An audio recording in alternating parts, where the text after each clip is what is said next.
Here we are, episode 84 of the Trash Talk Business Podcast, your weekly dose of how to grow, scale, and build your junk removal dream.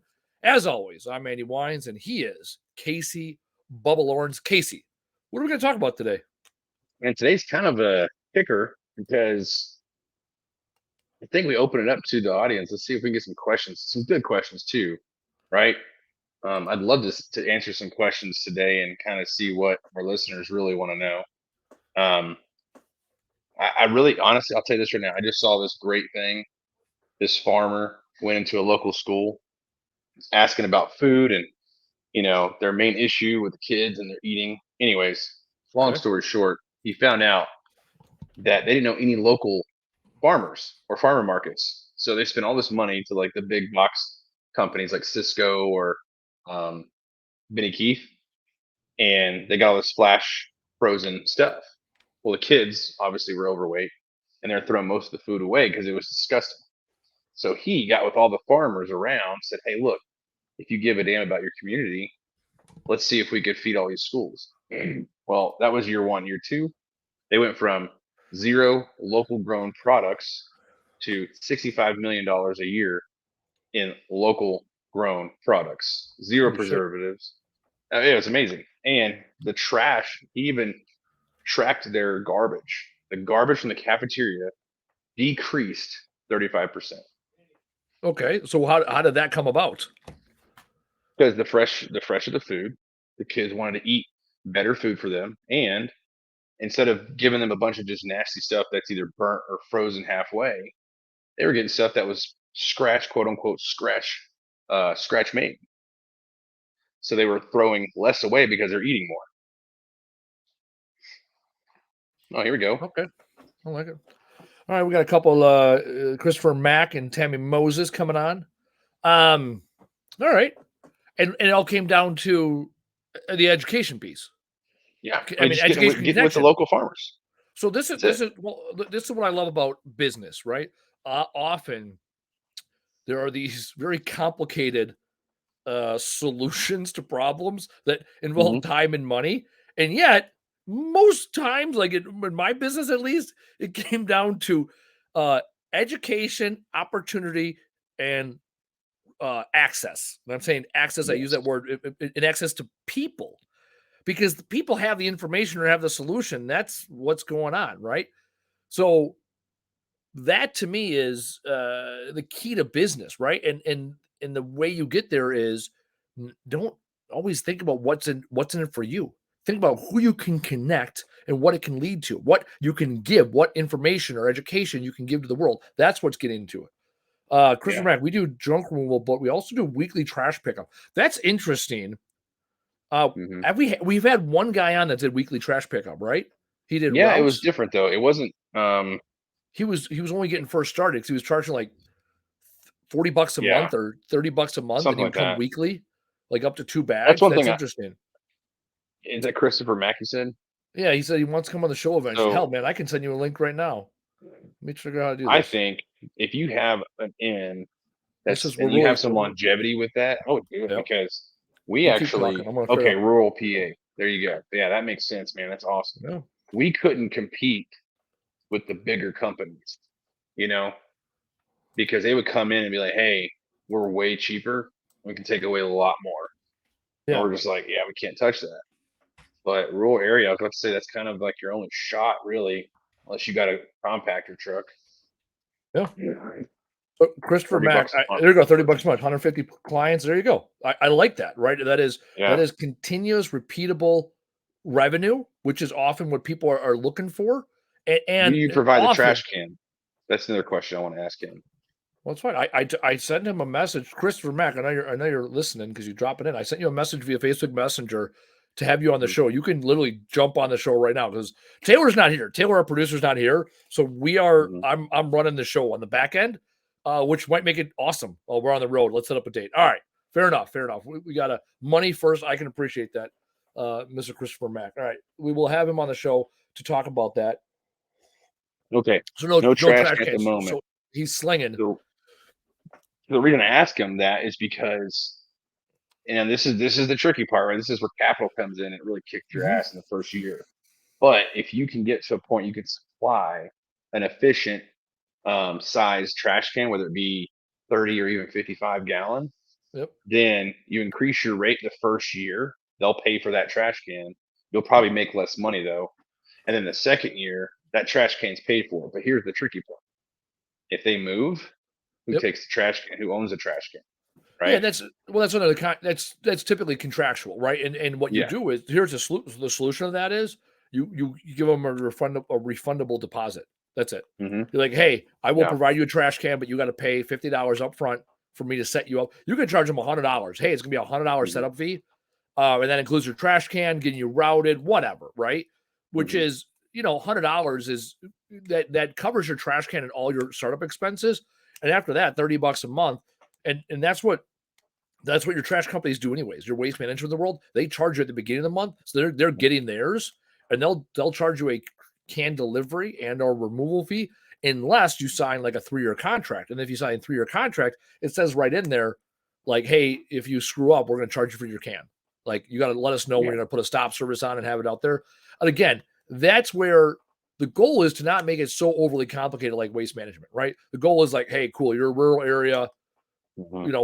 why do you need the service? That's actually the question I really want to ask him, is why he offers it. Is it that there is no other company that will offer it? Because that's the ideal, right? The municipalities won't offer it, which I've They seen in probably rural have to areas. go They have get to their take it own. themselves. Yeah, that's what I'm saying. Yeah. So there is no curbside trash offered, um, Hmm. because there's some areas in some municipalities in some counties that will say, hey, if you operate in this county, in order to have a license in this county, you have to offer curbside pickup for every resident in the county. Right? Because that Yeah. and that's their, so it's like, hey, you want these big ass, cities, the metropolitan areas, like you got to also do this. The challenge is you got a really, really rural county and the waste management's republics, they'll be like, yeah, no, I don't, like, there's nothing there for me. You No, know, and they don't they need to because no, they need volume. They need, yeah, they're not going to compete in those rural areas. The markets are too small. yeah. So another interesting fact about big trash, when they do go into these areas that are growing and they have semi-rural areas, maybe Mhm. they have roads that are gravel, road based, not paved. What happens is the city makes a deal with them saying, hey, look, we'll make you the premier trash company here, but we want you to help us pay for these roads to get paved, Yeah. right? They'll come in there and they'll sling that deal all day long, get set up on that 15-year franchise contract, and now they're the only company allowed in that community. But when I moved to my house last year or 2 years ago, we were in sort of a semi-rural area, and they didn't have a go-to trash person. This is the good and the bad, though. The good thing was I could pick my own. Yep. The bad thing was every single day was trash pickup for somebody. Yeah, and that whole neighborhood. So Yeah. you So had, yeah, every day you pull in your subdivision, somebody's cans are out. yeah, and it So sucked because the trucks were coming in and out every day, yep. at So different times. so it's So five that is the times bad. five correct. It's 5 times the roadway usage. Yeah. Well, so Florida, that's a huge thing in Florida. A lot of HOAs, they don't even allow them to Hmm. do curbside trash with a traditional ASL, automatic side loader. So they don't let them into the subdivisions, because when it gets hot in Florida, the trash truck just stopping will start to create, divots in the asphalt. So a lot Yeah, of and that's times they have, yeah, that's why where you get small haulers or trash valet service, that's where they can come into play and offer those solutions, because they don't want the big ass truck. What's interesting is in the Minneapolis St. Paul market, which is a huge trash market, they don't have anything at the municipal level. So to your point, it's like every day there are trash cans outside. And I know my buddy lived in the suburbs, and it's like I remember driving in his neighborhood every day. There was trash cans at the end of the curb. And it's almost like people kept their trash cans at the end of the curb. It was like more Mhm. convenient just to keep them there and fill them up on your way out versus rolling them up to your your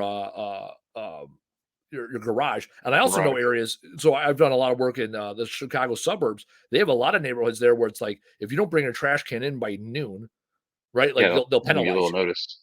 Yeah, a Yeah. little So notice my fee. HOA does that. Yeah, My HOA does that, and I'm fine because I keep my trash cans outside by the garage, in front of my truck. yeah, Everyone else keeps them in their garage, but I tell them I don't like my garage smelling like my baby's diapers. yeah. Plain and simple, man. Can't get But rid of the baby. yeah, exactly. Tried that, got in a lot of trouble.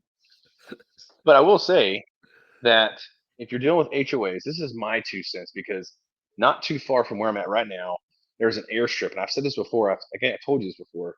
There's an airstrip, a little flight community, an HOA of about 55 people. They all lived on this airstrip, retired for the most part, but they didn't have a set trash company, and the HOA paid pretty much for everything, including their road. Well, their access road was asphalt, and it was getting stupid chewed up from all these trucks. So they reached out to us, said, "Hey, can you give us a quote to do weekly trash service?" Now, at first, we went through the whole thing. Here's 1 year looks like. Here's a 3 year looks like. Everything. The only issue was, like most HOAs, they have to have a vote when they make financial decisions. And it takes those two people who are cool with their 3 yarder out there in the end. And they're like, I don't really have a problem with it. So they Yep. couldn't pass it. So we didn't get hired for that contract. And to this day, you go out there, that road looks like crap because every Yeah. day there's a trash truck going on down this thing and they have to go all the way to the end just to turn around because there's a cul-de-sac. Yep. So even if they have one house at the front that day, they still have to drive down that road, turn around. So you're pretty much doing 2 trips on one road every single day, every truck. And that's a heavy ass Something to truck. think about. Yeah. Yeah. No, and this is where I've also seen some guys getting into valet trash service. These are the adjunct industries or complementary services, especially in your commercial or for commercial clients that can build out your business. I have rarely seen companies in urban areas that do both. Right? It's either you're in junk removal or you're doing something that's more valet. While when you're in more rural areas, you have a much lower customer count, total customers available, and in that case, now you are sometimes the entire waste industry, and what your niche down is the amount of customers you can serve. Like here in Hmm. Milwaukee, right? It's 1.7 million people.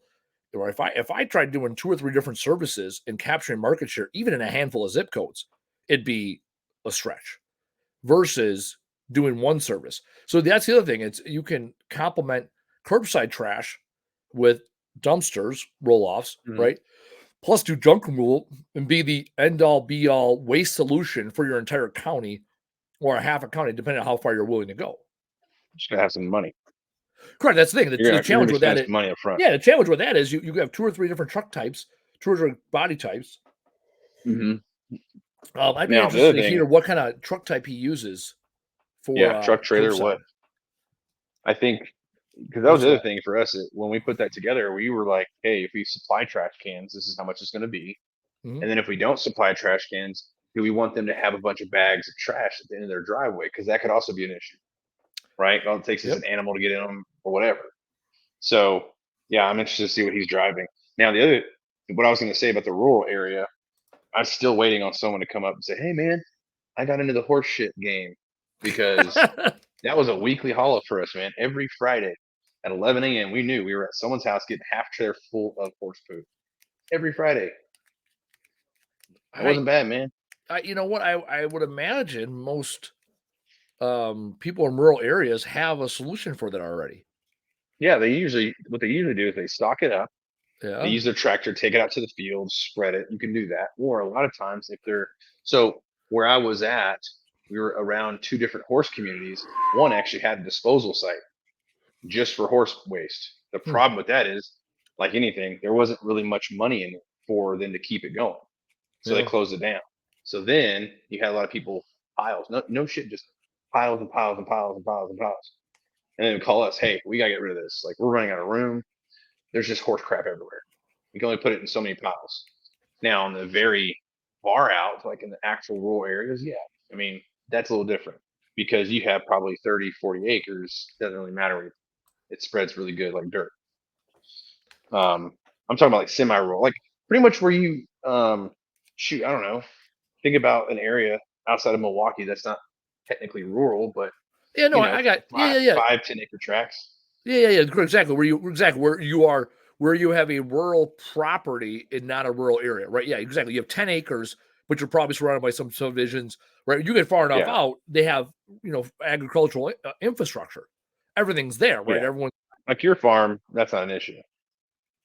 You got No, plenty of I'm land. To, yeah, I got to plenty of land, but there's not a lot of land around me, so I live in a rural area, but there's not a lot of tractors near me because a lot of it is just it's cropland. There's not a lot of farms. Yeah. Again, it makes it sounds nuancical, but there's not a lot of there's not a lot of dairy farms. There's a lot of by me, it's almost all um Corn. well, yeah, corn, soybeans, but yeah, it's all vegetation. It's all croppable land. The problem is in our area. So I live just north of Milwaukee, one county north, is in Wisconsin. In order to be profitable with cattle, you got to have probably 500 head minimum, maybe 300 in some areas, and a lot of the small farms were 30 to 50 head, and then the mega farms are 3 to 5,000 cattle, and the amount of infrastructure it takes to have a 5,000 head um, operation around you. You have to have the granaries nearby. You have to have the fields nearby. I mean, you have to have so much infrastructure for that type of operation. So it's like, yeah, the cows might be sitting on 40 to 80 acres. However, you need hundreds of acres of support and all the other farmers nearby to do all that stuff. So yeah, horse shit, uh, horse shit in the suburbs. Call for more info. But Do it you proves ship what your cows south for the winter? what's that? Do they ship cattle south for the winter or no? What the fuck do you think? These are migratory birds. They stand outside in the cold. No, like North Dakota, believe it or not, a lot of their livestock they ship south for the winter. That's because yeah, And that's then because they don't bring them in at all. At our dairy farms, cows go in the barn at night. that makes sense. Yeah. No, out there, yeah, your beef cattle, yeah, no, that's a huge industry shipping animals Hmm. south. Well, Yeah, yeah. because they're grazing animals, right? Yeah, Yeah, I there's mean, nothing. look at Yeah, that's the thing. There's nothing you'd be for them to surprised. graze Like on. half of Texas is paid for Yeah. by leases for just cattle Oh, grazing, man. That's it. oh no, when I was in South Dakota, I was talking to this guy about horses, and the same thing. So they bring horses up to South Dakota for tourist season, right? We're doing Mount Rushmore, and then they go back to New Mexico, and then they're in New Mexico and Arizona for their tourist season, right? So they just ship. Yeah. So there's a whole industry of shipping horses twice a year, and they're just I went to shipping. South Dakota not too long ago. Yeah, no, yeah. Actually, and what was interesting is the person I was talking to there, they don't even buy; they're just renting horses. So they'll call a Mhm. horse ranch, right? So they're just like this was a go hike the foothills, right in South Mhm. Dakota. My daughter wanted to do it. And we had a great time. And I was like, "Oh, are these your horses?" Blah blah blah. And they're like, "No." They're like, basically, we Hmm. leave in October, and then we don't get back into town until like April. So the whole time, like South Dakota is like a dead town, and they don't have any infrastructure. So all those things, they just board up all the stables and everything else. Jeez. Horses get shipped out, and they go down to New Mexico, and the horse that we were at, the ranch was in New Mexico or Arizona, I can't recall. But then they do Grand Canyon tours. So these horses, because I was Mhm. like, oh, is this like tough on them? They're like, no, these horses do Grand Canyon tours. I'm like, all right. So these horses, this is what they do. So it's like, yeah, why have double the horses? Why feed your horses 6 months out of the year to stand around and get cold? No, because we got to remember the other thing, Casey, about shipping cattle is we're we're dairy. We have dairy cows, so you got to milk Yeah, them. that's You can't, you're the thing about them. yeah, correct. North Dakota, South Dakota, they're raising beef cattle, right? They're Yeah. waiting for them to get big, and that's it. Um. Anyway, so there's your Well, the little bit I know so about agriculture. I thought at one point in my life I was going to be a farmer. That was the dude, plan. my I was buddy like, Jake was. You talked to him, yeah, the realtor. He was up. That's where he grew up as on a dairy farm. Um, and he's had, the one that's had telling me he's like dairy farm is a full-time job. Yeah, that's the thing. I spent my summers at my grandparents' dairy farm, and by the time I Mhm. was old enough to be competent, they had already shipped the cows off. So I don't know. Maybe that's my retirement job. Milk Get a cows. dairy farm. Probably not. No, I mean I live on a farm now. I live on a farm right now, and I'm Yeah. like we have chickens and we have ducks. And I'm like, like doesn't do it for me. Yeah. I We'll don't. get there. I like driving tractors. What's That's about it. what's not to shift the No, conversation. What we're is what's your big win that you've had recently versus your big obstacle that you maybe are seeing? That's interesting. Junk removal or life? Where are we going Junk here? removal. Let's take Junk removal. yeah, junk removal. I mean, the reason I ask is because there's a couple things I want to mention here. I want to see your answers first. And I'll tell you mine that I've been seeing at least here because I've had three people reach out to me this week, and they all three had said one thing that's in common. And the other two were very similar to what I saw a couple of years ago. So you want to see your big win and also your biggest obstacle. So it's not a huge win. It's like, it's not an anomaly win. It was a proof of concept win. And so Mhm. we started a new marketing campaign retargeting our existing clients. And it's been 2 weeks and we've gotten traction on it. It has changed behaviors. And it was one of those things where um, we had to make sure the data was clean and figure it out. So we launched that. October 1st was the initiative. Also, hey, here's a win that's very pertinent to this podcast. You can now, as of November 1st, go onto our website and book jobs online. Oh snap! Yeah, Online booking made, finally. made it happen. Um, it happened. So now we're working out the tweaks. We're tweaking it. I built the infrastructure. I had to get over my own shit first. And then that was the most difficult, the most challenging or a complicated section.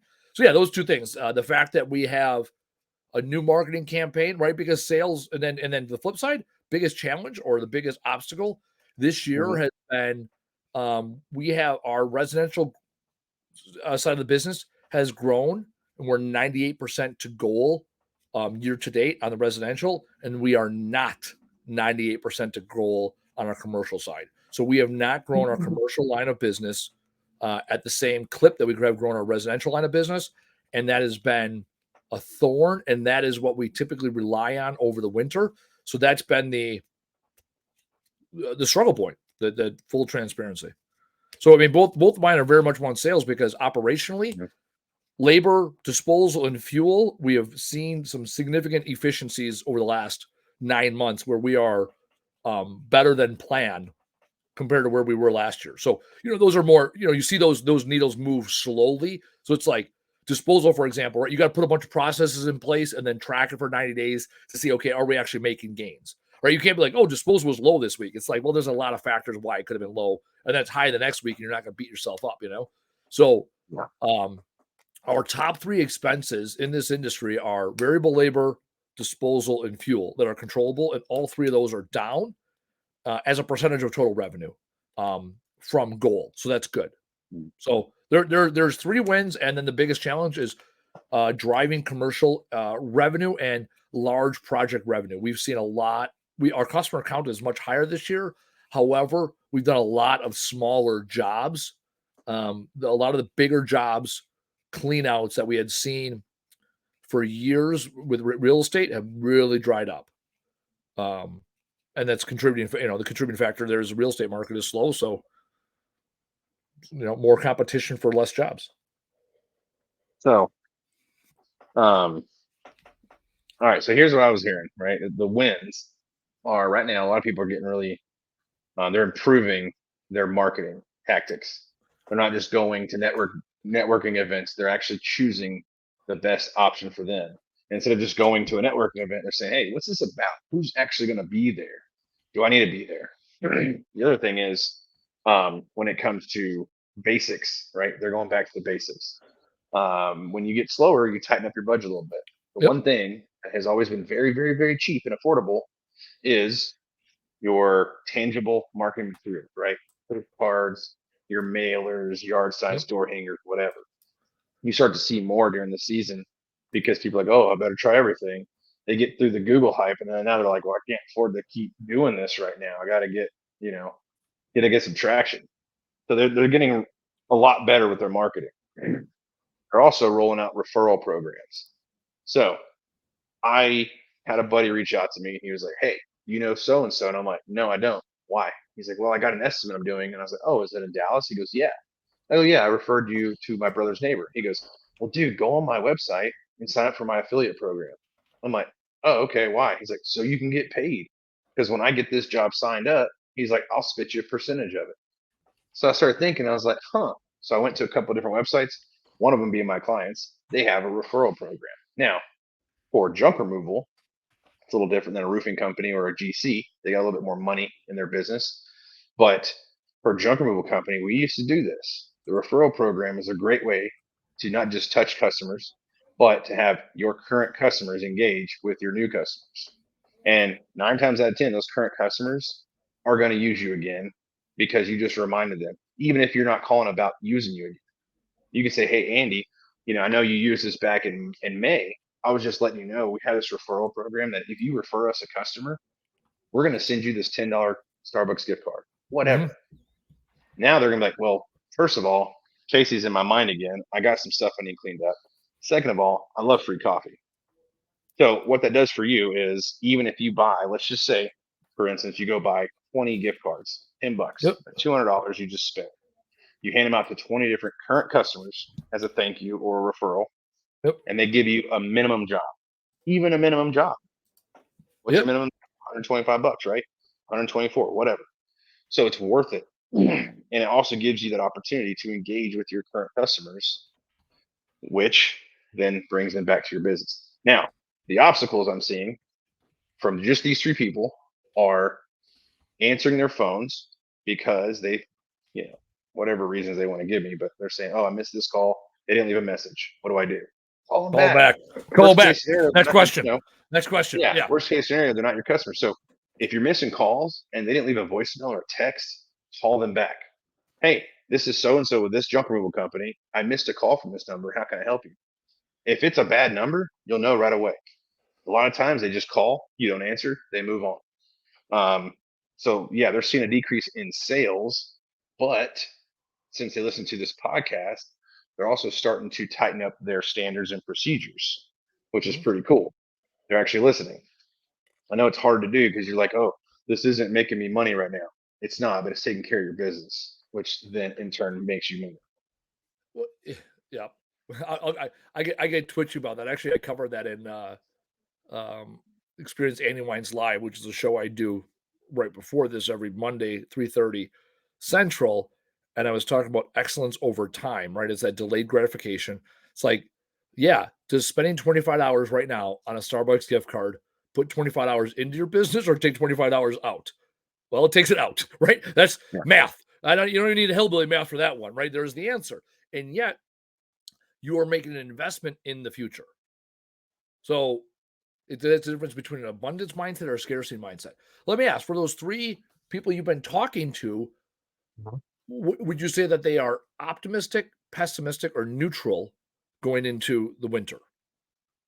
Two are, man, I would say two are optimistic. Yeah. And then I have one who's pretty pessimistic. He's like you just said, he'll do something and then immediately like, "Hey, this isn't working. What else do I do?" It's like, when you plant something in the ground, do you immediately go check on it and say, "Why isn't it growing a foot?" No, you just keep watering it, right? Yep. And go So plant a shitload of things. And then yeah, once things start coming out of the ground, you start paying attention to the shit that's coming out of the ground. You don't pay attention to the fucking thing you planted that didn't work. you It's know, it's so simple to figure that one out. yeah. So the two that are positive, I would say the reason why is because they're in a very dense location. Actually, one of them is in pretty much the location I was in. So they're surrounded by really dense communities that are very community driven. As in, Okay. if you want anything, you just ask someone in the community Facebook page of 30,000. You know what I'm saying? Okay. Um, I can go right now into one of their Facebook pages and say, "Hey, who's a good junk removal referral?" My old company will be probably the most referred, but you'll see probably 30 to 50 answers. And the majority will probably be my old business. But the other ones, I mean, what I'm saying is they engage. So Yep. that's a really cool resource. Um, the other one, he's new to the area. He lives in a semi-rural area and he has a lot of driving. So for being new to the area, then have to drive a lot just to go market, that's gonna Yeah. be kind of a shit show in the beginning. So Um, is there's a lot of driving because he's in a rural area or because he's not close to his population center? it's he's not really, so his area is booming. It's insane how fast it's growing. The issue is he lives on the outside of it.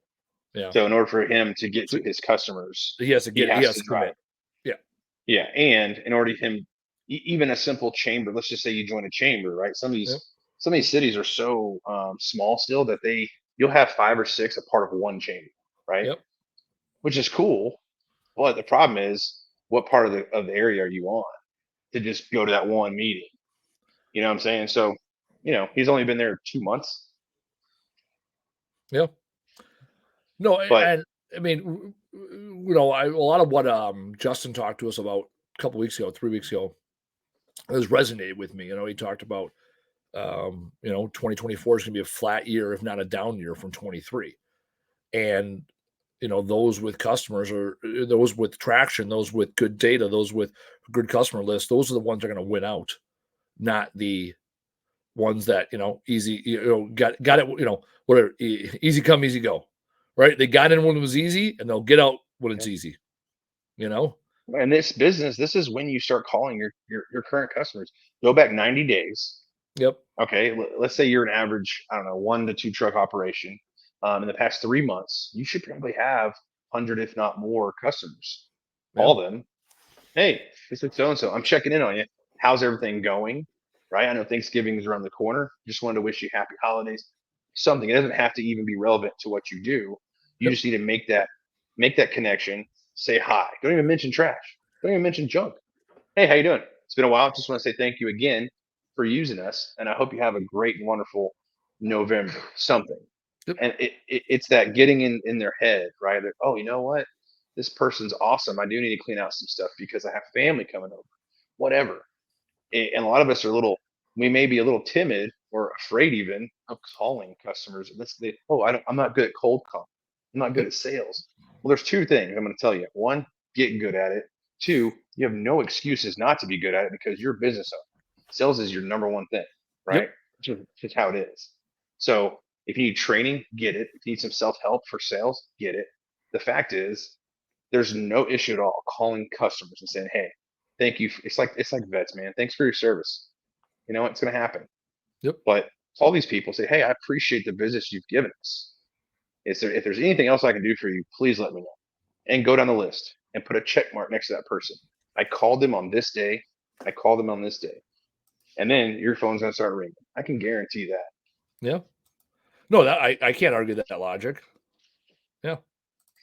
I'm just saying, desperate times call for desperate measures, man. I mean, there's times where you'll have the highest of the highs, but the problem is you think your lows are gone. But Yeah. in this industry, as we've seen it, when you are on cloud nine, you better believe you're about to get slapped in the face with the ground soon. And if you're not prepared for it, that's when it really hurts. If Hmm. you're prepared for it, though, then when you hit those lows, hey, you know what? Okay, cool. This is where we are. We kind of went under this threshold. So this is what we're going to do now, right? It's like having those parameters in place. What do we do when our bank account gets below this number? Oh, you don't know? That's the wrong answer. What do we do when hey, maybe we have a cash pot? Like we used to have a pot. It was the cash pot. Like, hey, this is where we would pull random credit if we needed it right here. Usually floating $2,000-3,000 in cash. And when it got to a certain number, man, it was like, hey, Yeah. Pull from this the is petty. an Yeah. issue. Yeah, pull from the petty cash. Yeah. Yeah. Oh yeah. Well, and that comes down to having processes in the front end, right? Like for the people that did not define their processes when things were happening, that's where that's when you're going to struggle. Tammy just said SOPs. We intend to introduce our county to this concept, right? SOPs, SOPs, SOPs. Like I can't stress that enough, right? The challenge with a business plan is that people will sit down and it's all theory. It's all hypothetical. It's all, hey, this is what it looks like. SOPs are beautiful because it's the plan against the Mhm. actual and then the adjustment. Yeah. And now you can develop SOPs that are actually practical and will work in real time. You need the data first.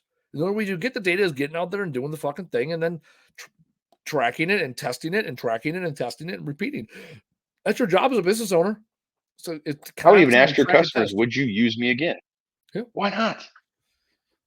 Yeah.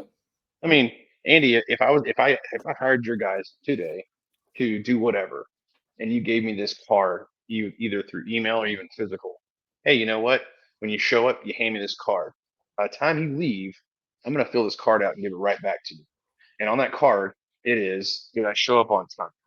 Right? Was I respectful? I mean, any of that stuff. That's Yeah. data. And it's important data because that's who's representing your company. And then let's say the last question is, do you think we did a satisfactory job? Yeah. Awesome. Well, now I at least have that. Or the email portion of it goes straight into the reviews. Hey, look, if you give my guys personal review. Who stood out to you the most? Yep. If it was a person, reward them. If it was just the company did a great job, sweet, reward them anyway. But Hmm. the last question that this is what I've asked: would you use this again and why? If Yep. they say no, why? Why wouldn't you use this again? Oh, your guys damaged my property. Okay, well that's an easy fix. Okay, I mean, if you don't ask these questions, you're never going to have the answers. You can always just guess. No, it's interesting actually having a physical hand filled out survey for customers to Yeah, do. five or six questions, nothing crazy, right? And it's yes or no questions. And Yeah. maybe at the very end you have a little line for description, like, "Hey, what'd you like about today?" Something, because now you can have that as an owner, or even Ken can have that as the GM or the president, and say, "Hey, look, guys, this week it looks like Corey got the best, whatever. Congratulations, Corey, you get this." These are the times where you start implementing those standards, those new things, right? How do I keep staff? There's this one guy. He has a private equity firm. Okay, he has $1 billion under management. It's a lot. The Yep. dude's pretty wealthy. I was talking to him, and he owns this really big building, nice, super cool, badass office. And we're talking. He's like, "Yeah, it is cool, but there's no one in it." I was like, "What do you mean?" He's like, "Dude, I've had to lay off 8 people, and I have a staff of 9." And I was like, "Holy crap!" But it's because he's in commercial real estate. He has to get lean. On the flip side, though, with junk and waste removal, even in this slow season, I don't think it has anything to do per se with the market as much as it has to do with marketing. Hmm. That's just my personal opinion because we've had some of our best months in the slowest times of the year. Explain that. Okay, The so marketing for versus instance, market. Yeah. yeah, so the market, for instance, the market calls. You can track this however you can in your area. Like my area, I'm going to give you just 3 communities because they're all clumped together. Most of my business came from Keller, Southlake, Grape. Okay, they all touch each other. I guess Colleyville, they're in there too. But the one thing about them, they kind of feed off of each other. As in, you see the same people no matter where you go. They Yep. eat the same places. They eat over here. They don't just stay in Keller or Grapevine. You see what I'm saying? So that Yep. market, that's one market. I wouldn't even count one city as a market. Now, when you look at what's going on in this whole 4 cities of a market, well, we all know real estate's crazy, except there, because people are still buying $1 gajillion houses because that's where they're at. You came and visited me. You saw those houses. The Yep. only thing different Ridiculous. that happened with those areas, the prices went up a little bit. Not the buying. The buying didn't go down. People are still buying houses because it's the market. Now, if you go west a little bit, you get into Hazlet. Hazlet used to be rural. Now it's more of like a semi-rural. I guess you could call it the suburbs. Their prices went up. Their market did not keep up with it because people are like, oh, I'm going to pay that much. I might as well move to Colleyville or Keller. See what I'm saying? Yep. They didn't have they didn't have the resources that these 4 cities had. They didn't have the movie theaters, the nice town squares, all the nice restaurants. They didn't have that. So people that wanted to move out now are like, kind of don't want to live over there because I'm Uh, paying the same prices, Yep. but I'm moving further away. And Now with having trash, less. Yeah. yeah, but with junk removal, the growth is still there, but your market as junk removal, it's still the same. I don't look. Me and Justin could probably argue for days on this, just because he does this all the time, and I'm just on the outside looking in. But when it comes to the junk removal market, what I've seen personally, it's all about how you do it, like how you can reach out to these customers and these people, because they're the same people in different areas. The only thing that is really affected, I think, junk removal is how you're marketing. If I go to Southlake, I know I cannot put yard signs up. I just can't. But in Hazlet, I can. In Hazlet, where there's not that much, community, I guess you could say, as Southlake is, I know I could put yard signs up. Yep. Southlake, I can't. So it's like, okay, well, how do I get to my customers in South? Well, for a fact, they're going to be at Southlake Town Center, shopping, eating, gathering. There's going to be festivals there. There's going to be festivals in Grapevine as well because of the lake. I know that for a fact. I can get to my customers that way. But in Hazlet, I can't. Hazlet, I have to get a little creative. I have to kind of be more in their face. Hey, look at me. Look at my truck. Look at my signs.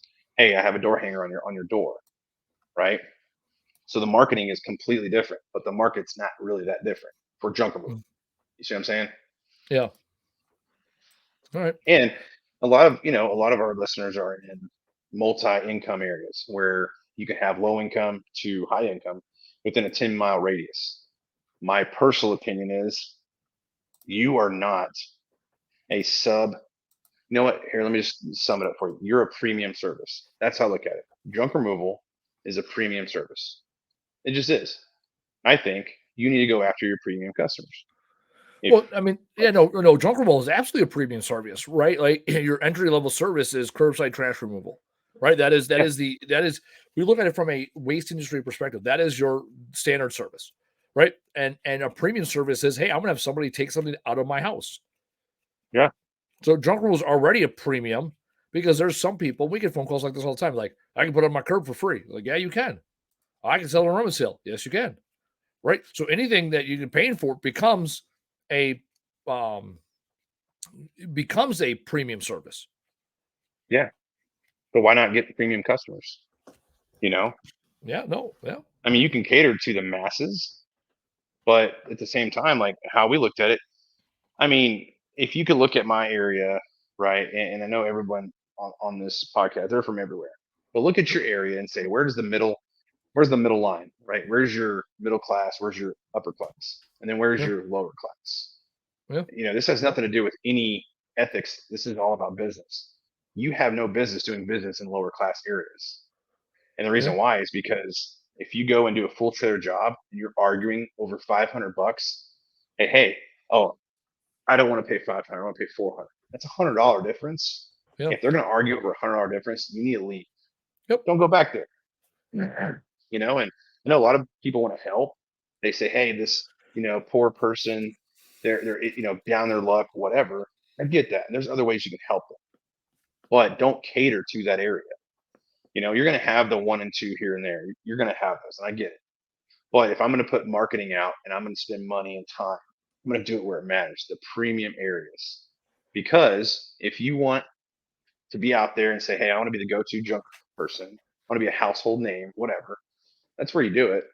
People are buying. People spend money, and they spend money on junk removal, right? I mean, I grew up poor.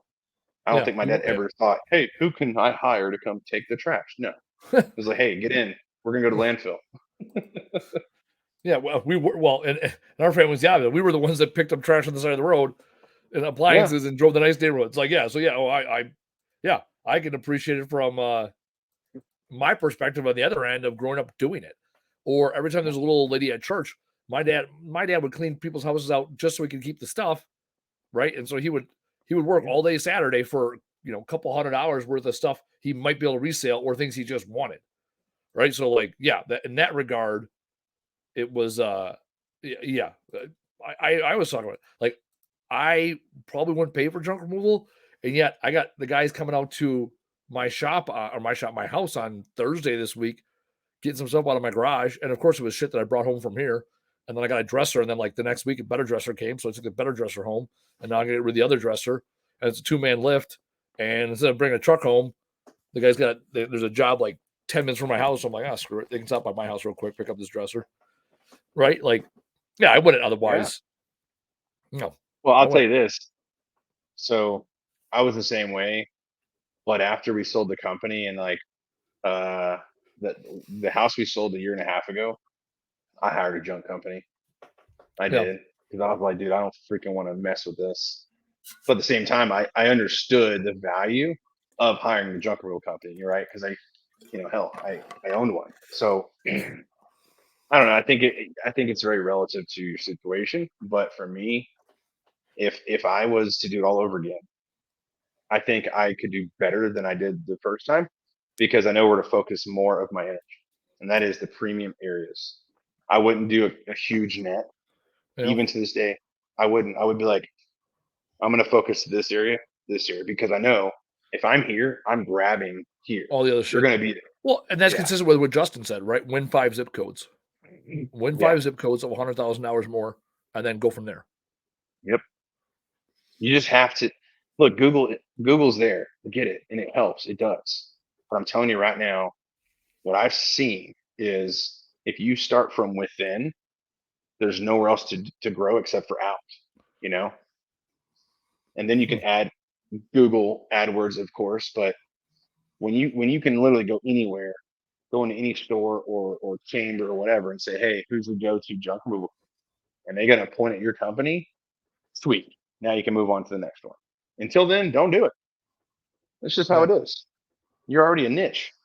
Yep.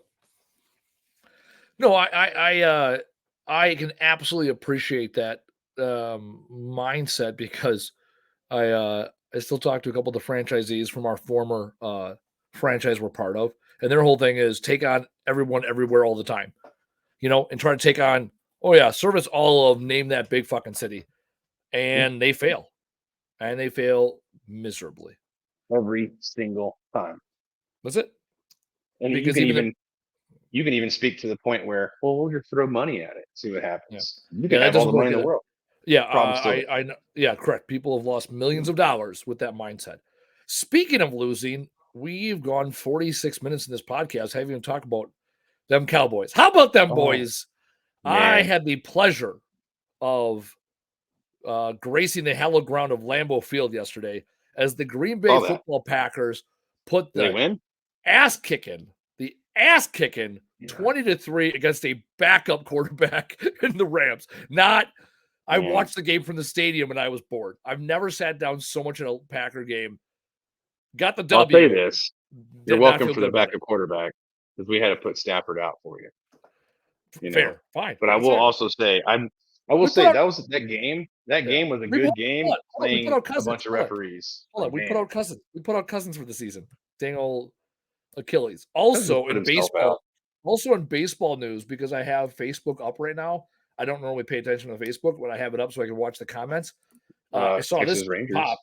Rangers. Craig Counsell, former Brewers player and current manager, there was a lot of talk of him going to a lot of different places. He now is going to the Cubs, Hmm. which is the worst All because I the Cubs heard are was terrible. blah blah blah blah blah blah. Texas Rangers won the World Series. The Texas Rangers That's all I did heard. win the World Series. Yeah, I in I fashion didn't even too, I didn't even know that until I saw a meme on the Facebook that was making dude. fun of. 11 road games in a row. That's what take. One. That doesn't suck. There you go. All right, there you go. Texas, But back to the the Texas Cowboys. Rangers. Yeah, back to Dallas versus refs. Yeah, that was a good game. I wish we would have came out on top of that one. Who'd you guys? Yeah. I did watch the first half. You guys were Oh looking man, good. It was looking good. Did Jalen Hurts played filthy, play? man. Because he got hurt, or he kind of got hurt towards the end of the. Who? Jalen Hurts. Yeah, he tweaked his knee. Yeah, I But saw that. the biggest thing for us, man. I mean, honestly, there was one touchdown I can tell you for sure. Was a blown call. The guy got tackled before the ball even reached him, and then like, oh yeah, he didn't reach the end zone. Well, no shit, it was a pass interference. Yeah.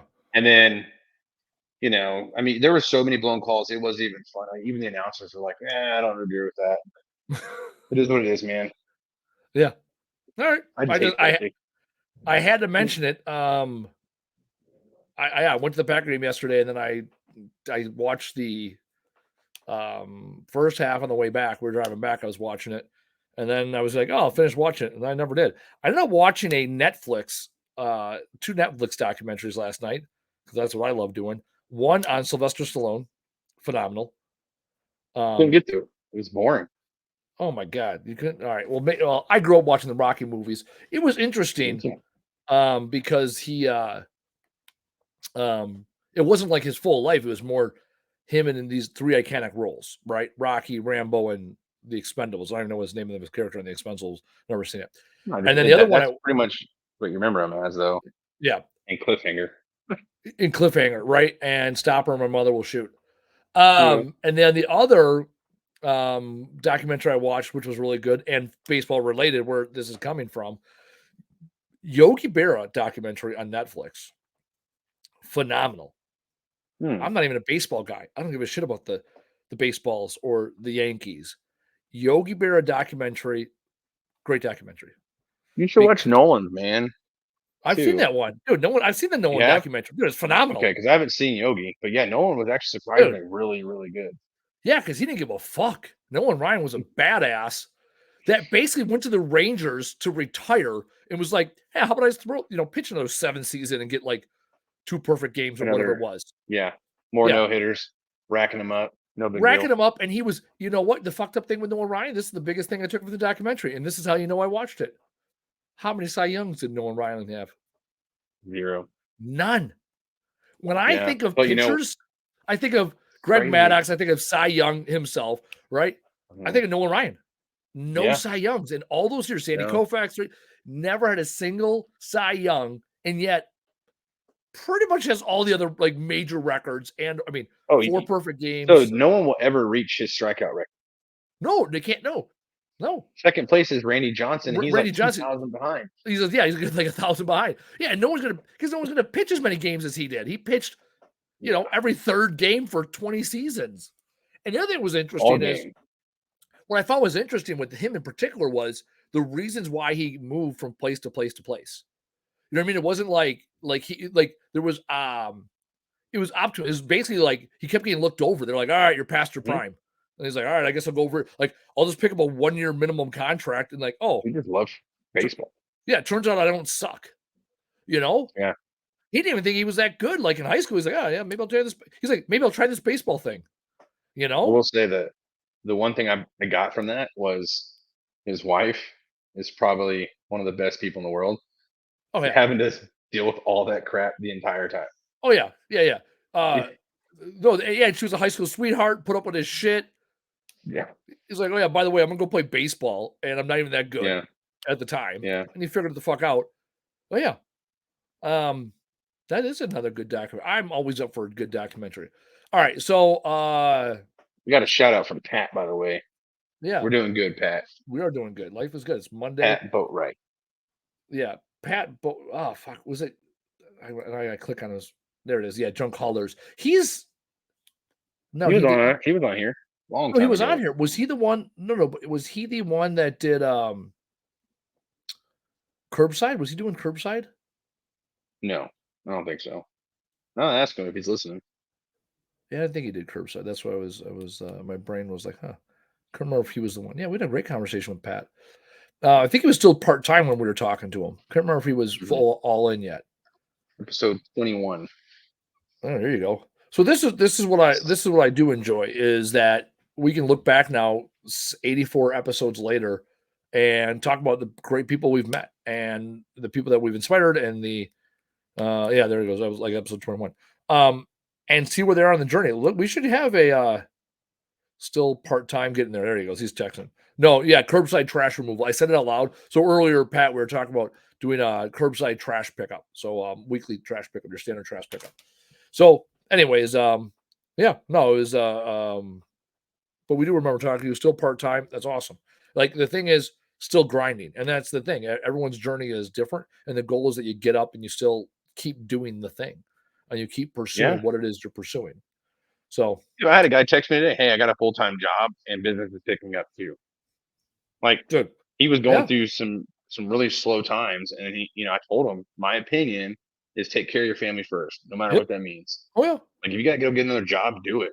And he texted me today. He was like, "I got a full-time job and business is picking up. Hope all is well." Like, Eh, cool. That means you didn't quit. yeah. Momentum begets momentum. Mhm. Right? And when you got no momentum and you're down and out, then it's difficult to get up and move.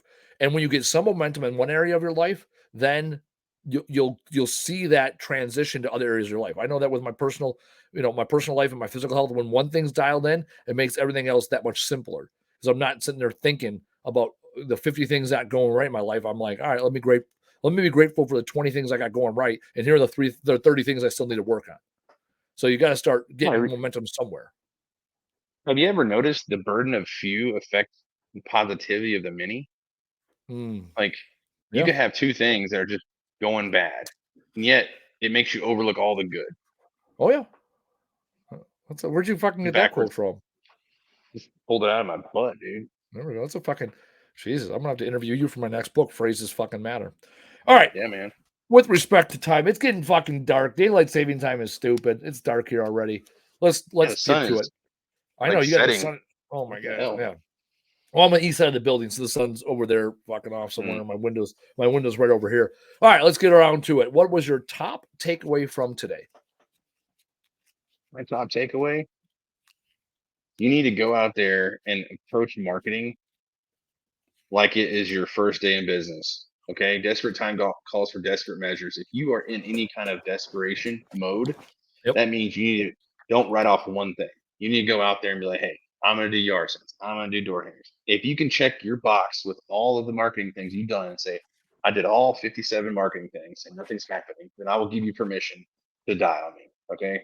But until that happens, Yep. keep going. Like, don't forget the basics. No, I like that, and I already put an email out. We need to bring back our referral program. That's it. We had one. We have the resources, and we need to be consistent with our referral program. So even We're me, it's like, implementing with the storage. yeah, yeah, no, Why yeah, not? referral, yeah, referral programs, right? You have a fixed cost of goods. You're like, hey, this is what's going to Hmm. cost. Let's go, right? Because you only pay for it when it converts. All right, there we go. Another episode. We were consistent this week, even despite the challenges with Taylor being gone. Another great week. As always, I'm Andy Weins. He's Casey Bubba Lawrence. This is the Trash Talk Business Podcast. We will see you next week.